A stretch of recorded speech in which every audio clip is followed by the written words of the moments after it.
I thought recently about an event I went through as a kid, young adult. The event was open to any young adult. I forget the exact age, but somewhere between like 14 and 22, something like that. It's called Chrysalis. I don't know if it still runs, but it was specifically geared towards youth, mostly in the United Methodist Ministry and the Presbyterian Ministry, but pretty sure you could have gone to it no matter what anything you belonged to, as long as you were willing to generally not proselytize anything else other than Christianity. So, in any case, the idea is that the word chrysalis is the idea that you go into a cocoon and come out something else. So they focused on the butterfly chrysalis. The caterpillar creates a cocoon when it's ready and stays in there until it's ready, and then comes out as a butterfly when it's ready. During that process, you receive letters of affirmation. And so I thought, well, maybe I should ask Facebook. No. There's, I'm sure, a time and a place when you're having a bad day and you say, hey, Facebook, make me feel better. But now is not that time for me, no. If anyone feels that they have a story they remember and they want to share it with me, then feel free. I'm not saying you can't do that, but I'm not here requesting people to send me stories. I think that now is a good time for me to create a video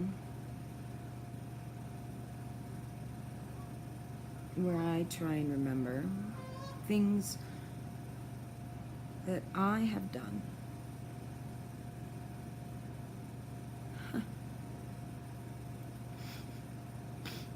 I made that declaration and my eyes went cross. Getting back into focus.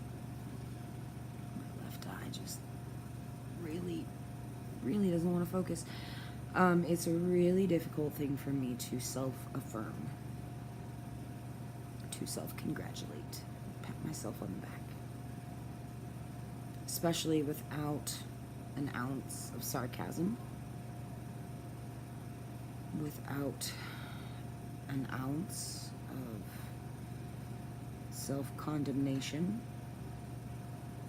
It's very difficult for me to affirm myself with while actively shutting off the voices in the background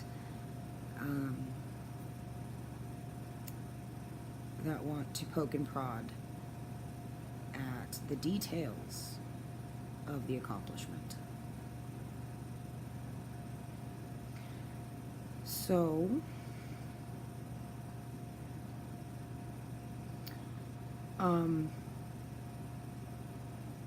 yeah, I think it would be a good idea for me to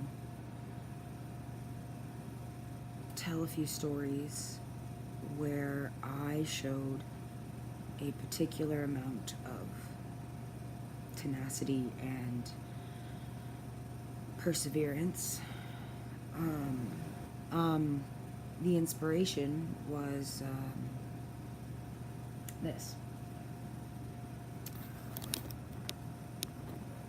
Shit, that thing's white, so anyways, put over here. Okay. So this is incomplete, but I had to take a picture of my hand to begin making the gold bit. This is kind of the first self-portrait I feel like I've managed to paint. in years. This is a piece of the tattoo on my back. So this is incomplete. But in order to paint the gold bit, I had to take a picture of my hand. And when I took that picture of my hand, I stared at it for a long time. And I thought,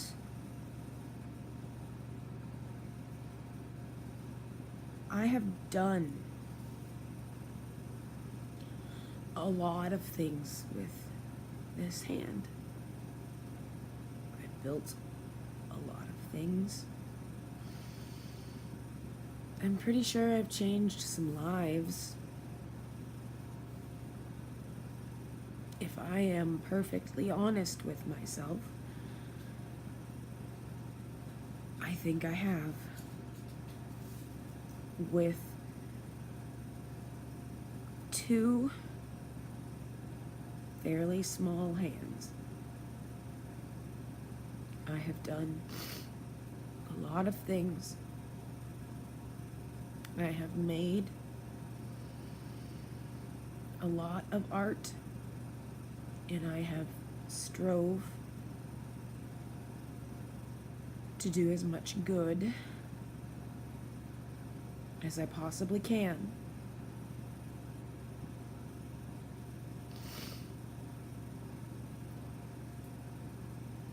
And I can say that honestly.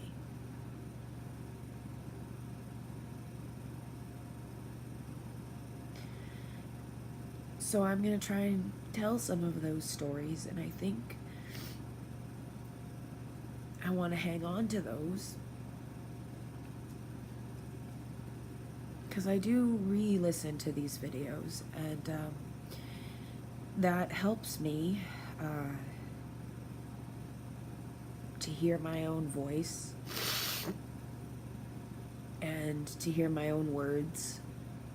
It has actually helped me to feel a little bit more sane.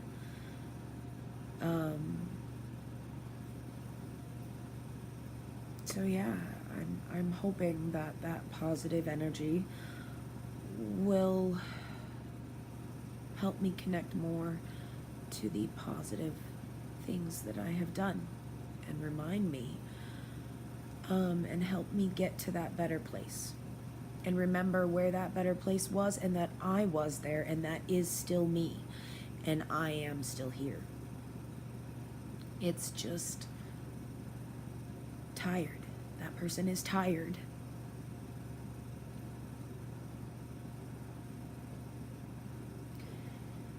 That person is just really tired. But that person is still here. That person is not gone.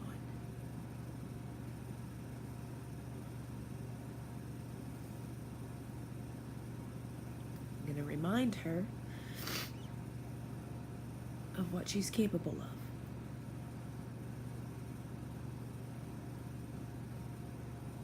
So here we go.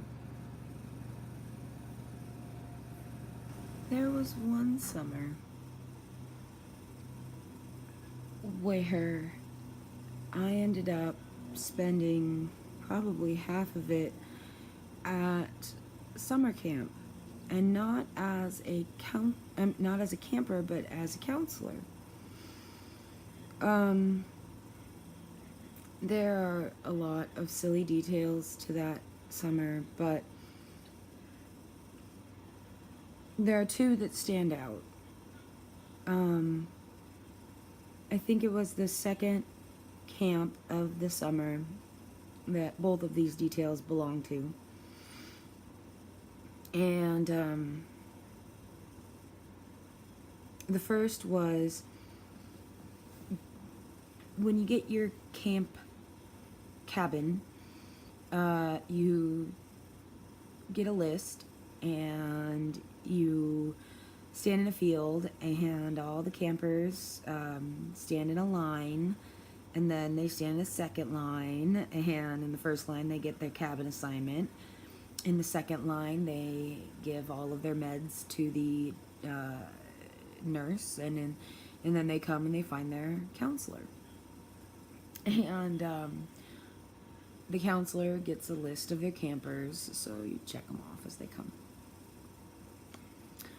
As my campers slowly arrive in my group, they all become ecstatic as they realize that all their friends that they requested are all showing up in their cabin. And by the time I get my whole cabin assignment, I realize I think I either had 6 or 7 girls, and all but one of them had requested each other. So I had a cabin full of girls that requested each other, and one girl who has no idea who any of these girls are. This is a nightmare if you've never counseled a cabin full of girls. So this is an overnight camp for a week. I have middle school girls, so most of these girls have just graduated 8th grade, are getting ready to become freshmen in high school. And then I have one girl who's graduated 7th grade, becoming an 8th grader who doesn't know anyone else. Overnight camp for a week. So I'm just like, questionable decisions were made. Later that night, I get the chance to ask my dean, who is the head of this week's camp, WTF, buddy, what did you do to me? His response was, well, I knew they were all going to be upset if they didn't get each other because each one of them requested everyone else. And I was like, okay, why didn't you call their parents and kind of figure this out? Because you know that's not the recommended solution. And he said, well, kind of didn't want to, and I knew you were the one that could handle it. So, I mean, kudos to me. He knew I could handle it, and I could, and we had a great week, and the girl who didn't know everybody else did just fine. Funny thing, I ended up getting a concussion that week at camp as a counselor. And my girls were mortified and terrified for me, and these girls ended up loving me and decided to give me a makeover before the dance at camp, and we had a great week, and I really did do really well bonding with these girls and getting them really engaged in camp, and that is my gift, I guess. I'm the middle school whisperer. I don't know. I do this with middle school boys. I do this with really any group of difficult children I'm given. I can connect with them. I'm great with kids. And the second detail of this week of camp is that I ended up counseling a third week of camp because as I was given an assignment, one of the resource staff approached me and was like, hey, I heard that you don't necessarily have a steady summer job, and we are looking for counselors for this extra week of camp a little ways down the line. Would you be able to come back and do that? Because one of the benefits of camp is that you don't necessarily have to pay for yourself, find room and board, all that fun stuff. So it's really mutually beneficial to spend more time at camp as a young adult who doesn't necessarily have a summer job. But it was really rewarding to me as an individual to find people that were like, hey, you have a really great set of skills. And we have places where we need people with your skills to fill needs. So would you be willing to come and fill those spots? Yeah, that was something that I was really good at doing. I kind of miss it. Yeah.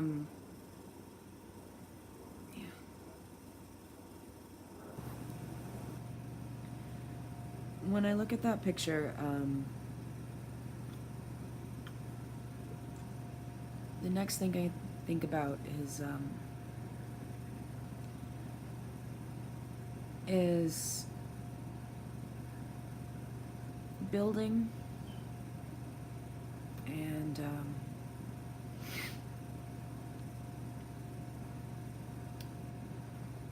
mission trips, service, but it goes further than that. I mean, I learned on the mission trips. I learned during the service projects. I learned at youth group. Those were the places where I learned my work ethic. I learned that you don't just show up to get paid. You don't show up to work by the hour. You don't show up at 8 to get paid from 8 to 9, 9 to 10, 10 to 11.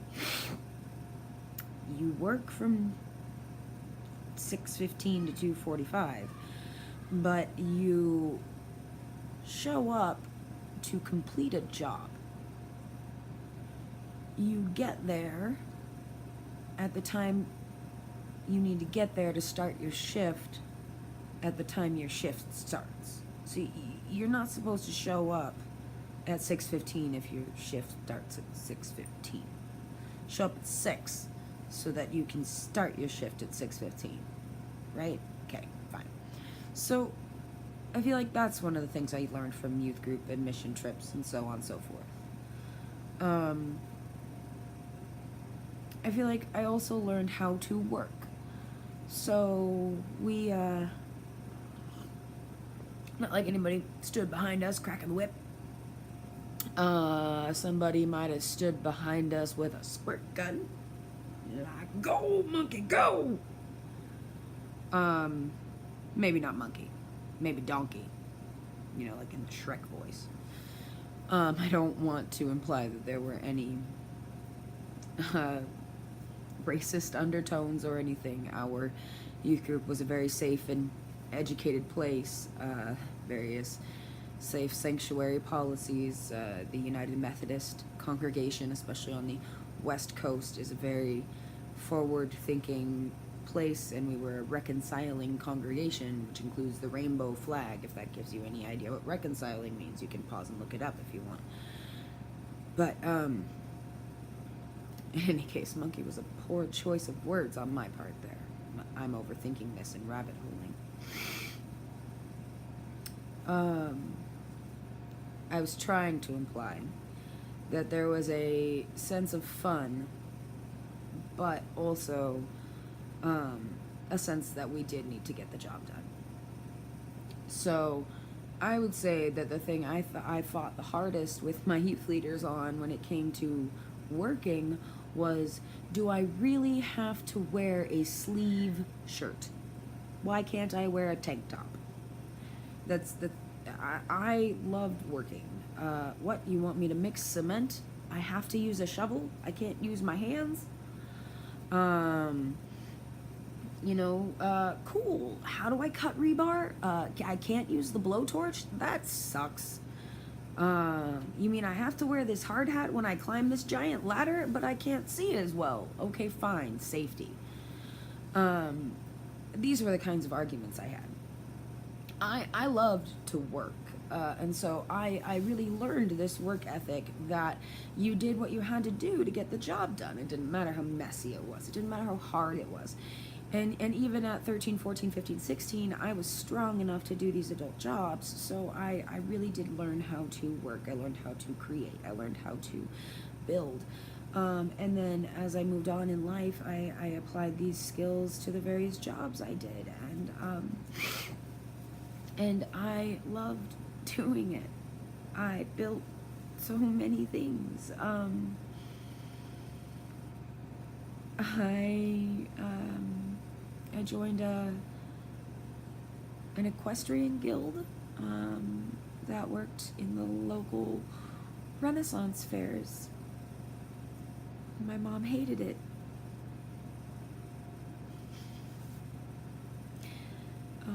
There was a special stink eye she had.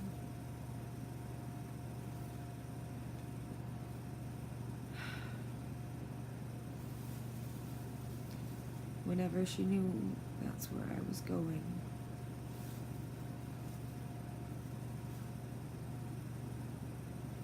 for the weekend. I loved to ride horses. Okay, we are going in a positive direction. I loved to ride horses. That is why I joined the Equestrian Guild in the Renaissance Fair. And we didn't really get to ride a lot, but that was kind of a sore spot. But I did learn to build a lot of things there too. But the fact that it was a sore spot is what drove me to join the jousting troupe. And the jousting troupe, I did get to ride, and I got to build, and I got to discover a world without my life in Portland. That was freedom. But we were talking about building.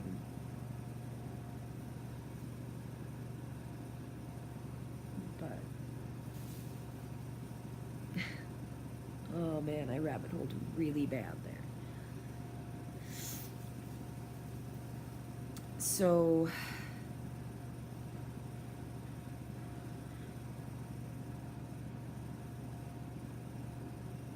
jousting camp taught me to build a lot of things.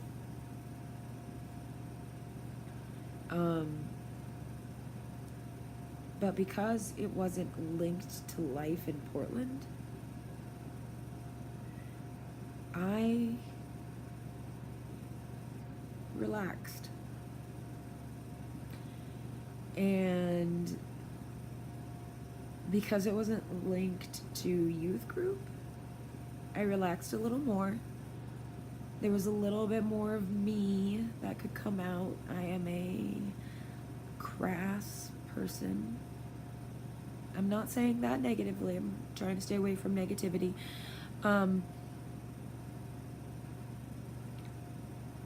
I talk like a sailor. I have for a long time.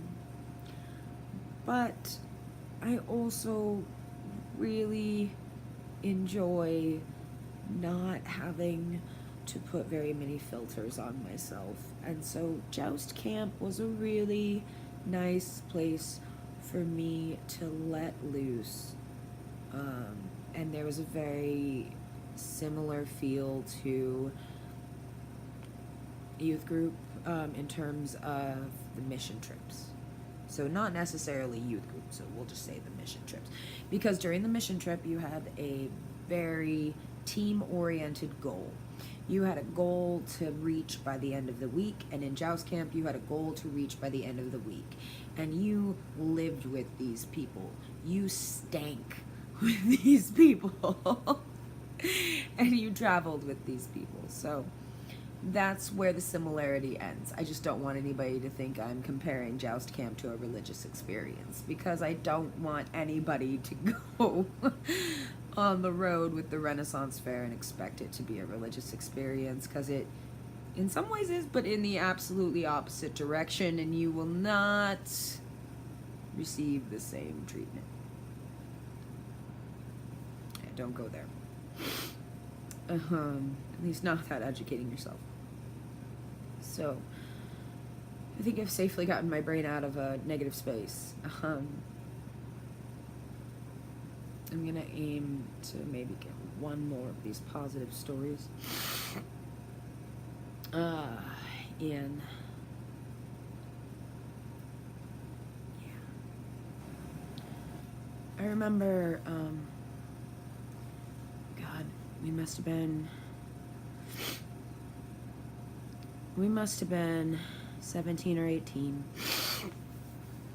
I feel like Ari had just gone into the military, and Stephanie and I were sitting in her bedroom, and maybe she had just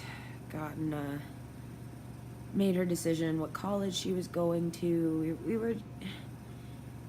were both struggling. I remember that we were both struggling with the end of senior year. I was not, I was trying to stay away from my mom's house. Ari was away in the military. We were engaged at the time, so I was dealing with a long distance relationship and trying to battle my mother and trying to battle my father, trying to get back to my mom's house. Trying to get me back to my mom's house. That's just setting the stage. The real thing that I'm talking about is just that I was learning who and what the bonds of friendship were, and Stephanie also was. Stephanie had gone through a divorce, and or Stephanie's parents had gone through a divorce, and she had her own tumultuous relationship with her parents early on in life. But on the whole, by the time she got into high school and I was living with her, at least part-time, her parents were mentally whole individuals. They had their flaws as far as people go, and they still do, but they were not addicted individuals, they were not abusive individuals, they were not narcissistic, they were not on the personality disorder scale. They're both well educated, they both had partners that were mostly sound of mind. I was not exposed to trauma or, let me rephrase that. When I was with Stephanie's family, I was in a safe home.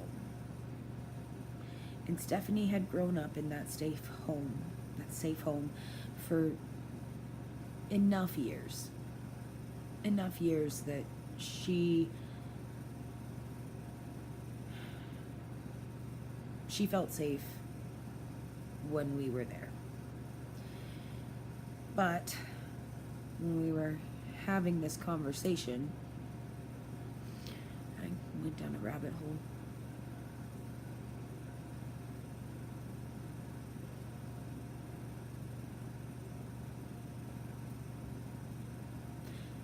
The point was that Stephanie had her own trust issues in terms of friendships, and we were both dealing with the idea of all of our friends leaving and going their separate ways after high school. And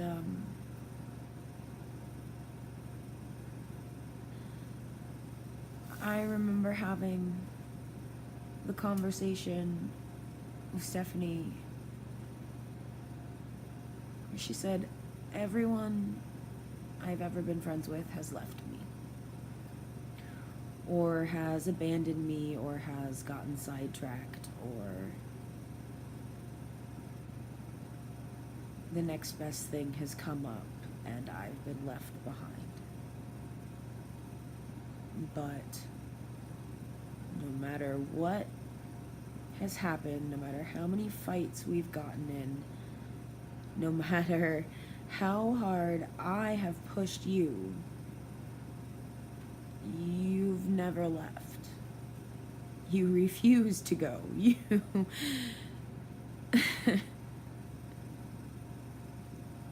Your loyalty amazes me, and I can't tell you how much it means.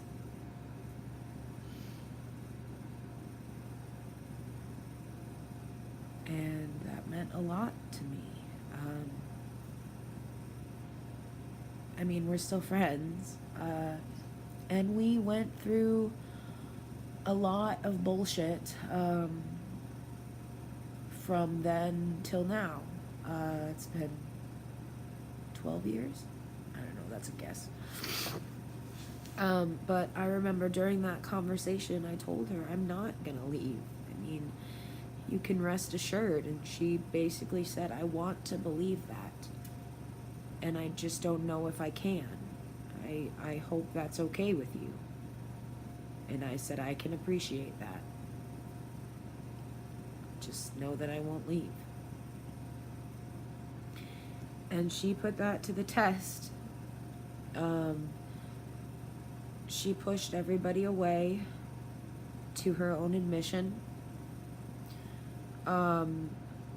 because somewhere deep down there was an old adage that your high school friends were not the friends that you kept. You kept your college friends, and something about, you know, if you cut early, the cut is cleaner. And so she kind of tried to push everybody away before she had to make a more painful cut. And as I had proved, I wouldn't leave. But I made my own adventures, and we made our peace and came back. Like I said, we're still friends. She lives, you know, a few miles from me. And is still my best friend, and is still one of my most loyal friends, and I am still one of her most loyal friends. And it was because as a child I recognized what I needed from her and what she needed from me, and again, with these hands, I just wouldn't let go. And I wouldn't stop holding her up. Maybe she tried to jump off my shoulders a few times. I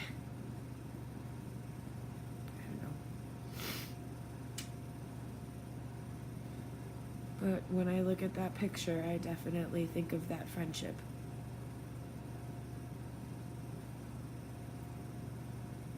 That love. There's a Dave Matthews song. When the kids are old enough, we're gonna take a boat to the end of the world.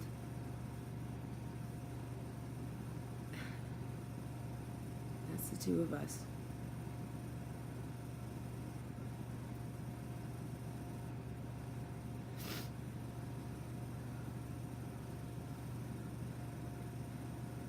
I always tell her, when we're old and crotchety and retired, and whichever of our husbands are left, we're gonna have to deal with it. We're gonna have like 20 cats. Sit on the porch. They're all gonna be with us. Like I said, whichever of our husbands are left, I'm just gonna have to serve us iced coffee and tea while our cats surround us, clean cat boxes. It's gonna be a good time.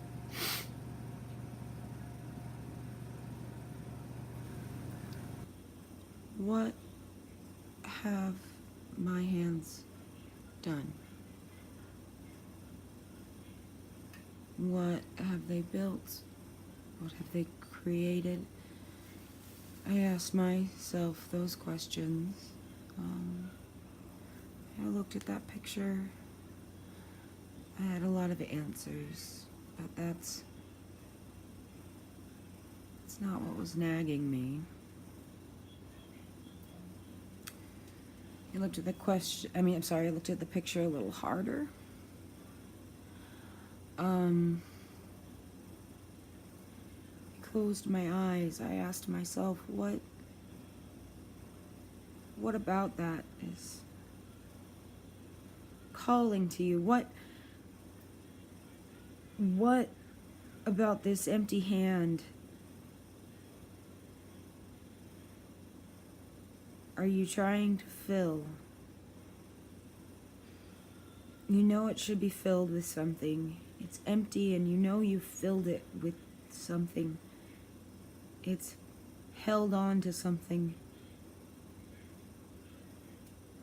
It's been strong. It's a strong symbol for me. It's always been a strong symbol for me. My own hand.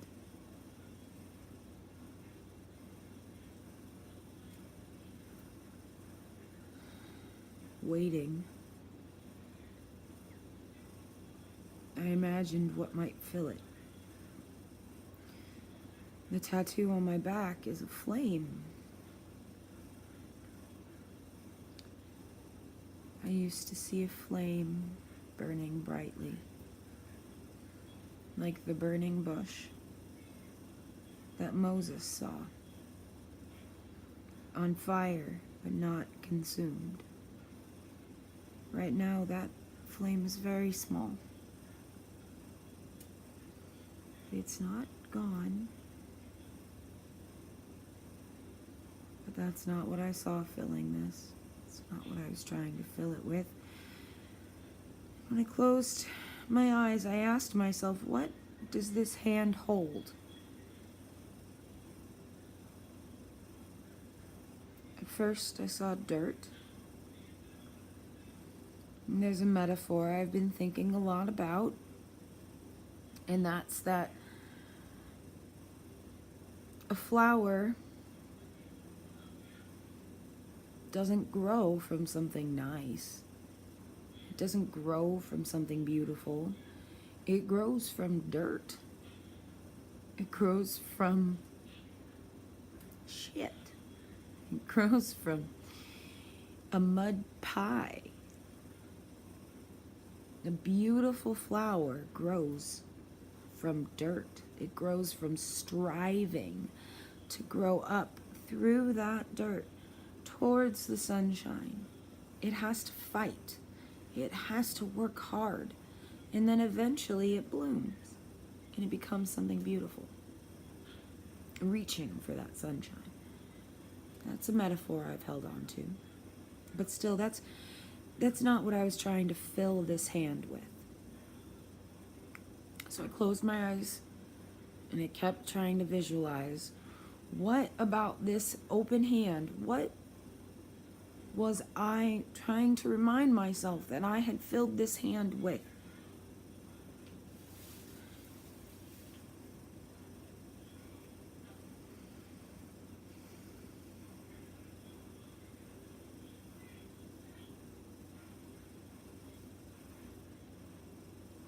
My other hand.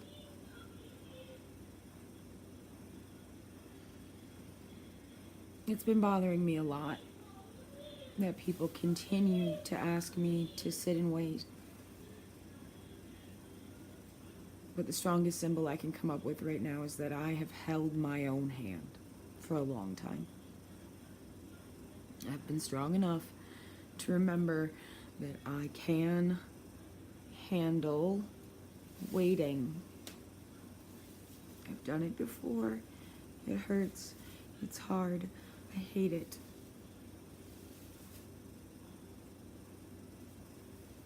But I can do it. And I've done it before. This symbol has become pretty important.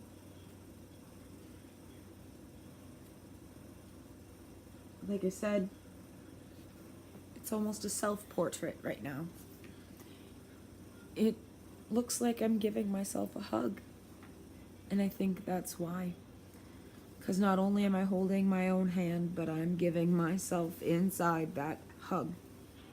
That reassurance that everything is going to be okay if I can just wait it out, be patient, and trust that people are looking out for me and they are trying to help me like they said they would.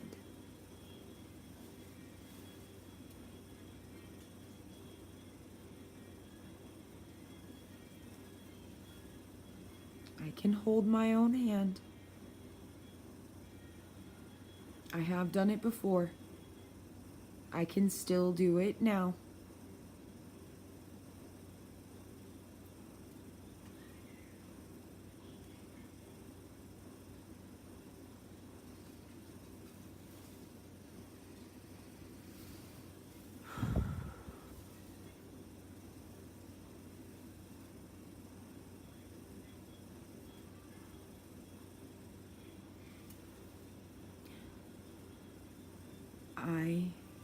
can fill that hand with my own hand when I need to.